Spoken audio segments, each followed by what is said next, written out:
Hello my dears and welcome to my channel. If this video reached you, listen up. Maybe there's a message for you.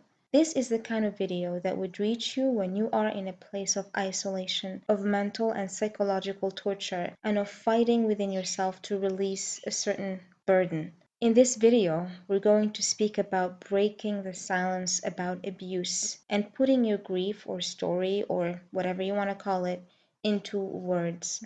I don't know you. I don't know what happened. I don't know the trauma. I don't know if it was parental abuse, if your husband beat you up, if you were raped, if your college or even high school teacher is a pervert or a molester. I don't know what it is that exactly happened to you, but I do know why you chose to be silent about it. I know how it feels when you think, why would I talk about it? No one else would get it. I know that you secretly take responsibility for what happened, even though you know it's not your fault.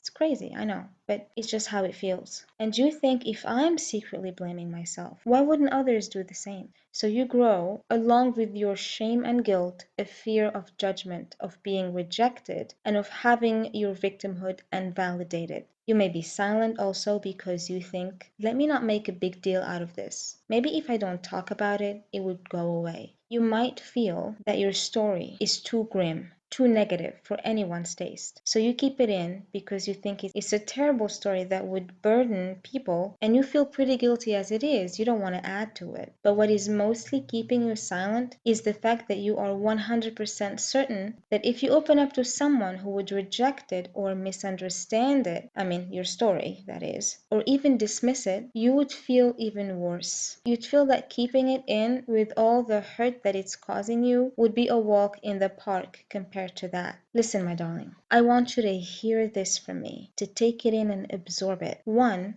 you share zero blame in what happened. It's not your fault. You did your best with what you had. You did great, actually. And it's not your fault. Let me tell you how abuse works. There's a victim and there is a victimizer. Psychoanalysis can tell you that. The justice system can tell you that. Anyone with brains on them can tell you that. And here's what happened to most people who opened up about their abuse. Their abuser got in some serious legal trouble. Why do you think there's a jail for? Is it for people like you? No, it's for that coward, whoever they are, that caused you this pain. I know the process of cleansing shame and guilt isn't easy, but breaking your silence and telling your story helps in rebuilding your self-image and putting things in perspective. That's one. Two, some people actually want to hear about it. Some people are not afraid of a terrible tale. Some people can relate and can actually understand. Some people can help. You just gotta find them. Look for the safest person you know. It doesn't have to be a close friend because sometimes we have trouble choosing our friends and we choose the wrong person to confide in. But choose someone that makes you feel safe when you talk to them. So go with your gut in this. All right? Because until now, there hasn't been found a better treatment for trauma than speaking. I'll tell you why putting your grief in words is the most powerful tool in moving forward from that wall that traumatic event ran us into. Because they do. Trauma happens and we feel like we ran into a wall. We feel stuck. And it is not until we get that story fixed, until we actually put those pieces of puzzle together, that we start to actually seeing results, seeing ourselves get better. Basically, when you put that terrible thing that happened to you into a story, a somewhat coherent story, it helps you understand it better and reduce its intimidating magnitude. Something you can talk about is definitely something you can understand. So when you are able to wrap your mind around it, it loses its crippling power over your life. When you speak about it, you own the story instead of letting the story own you. You take the pen from the abuser's hand and you rewrite it yourself with a renewed sense of power. From passively receiving the event, you become active and, in a better sense, interactive with the events. There's a time for everything, my darling. There's a time for laying low and taking the abuse because you couldn't do better, you couldn't know better, and a time for putting back that armor of yours and standing up. And now is your time to rise. Can't you feel it? I know you can feel it.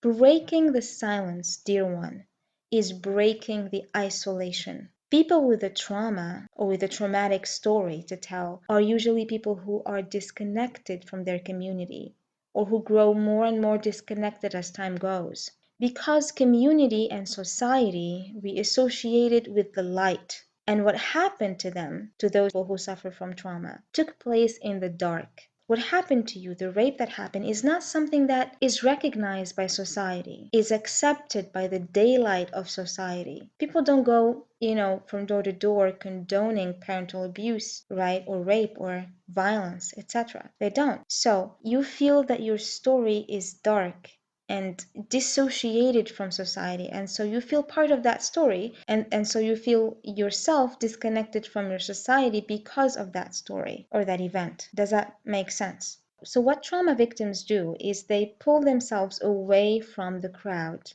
No more parties, no more genuine interaction with friends and spontaneous meetings, none of that. Simply because a person with pain feels different, feels unrelatable. When you go into a crowd, you being a person whose parent was a narcissist, who got raped, who was in a car accident, you feel like that crowd cannot really relate to you and you cannot relate to them, because now you're not just you are this person plus the traumatic event. Let me tell you, it's like a bag that you have with you or on you that you carry everywhere. However, one way to reach back to that community that we lost connection with is by speaking about the event, about how it made us feel, about why we want to move on, about, if we have any desire for justice, etc. We do not need to tell the whole community about it. This is not what I'm saying. Telling even one person would help us communicate better with everyone else. This was especially proved by Vietnam veterans who had to go to group therapy and talk about their experience in order to have a better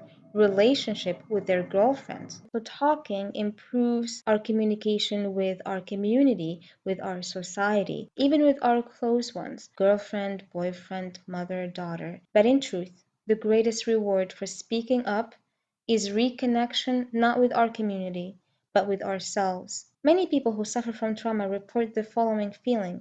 They say, I don't know who I am anymore. And I understand where this feeling is coming from. Human beings are narratives. We know ourselves through the story we can narrate. But this story tends to be interrupted by that shock that trauma represents, and we lose sight of who we are. So what we want to do is be patient with ourselves while putting the story back together, naming things and people in the event, recognizing where we stand and correctly attributing blame in order to move on. I know that it's easier said than done, and I know the gap between theory and practice.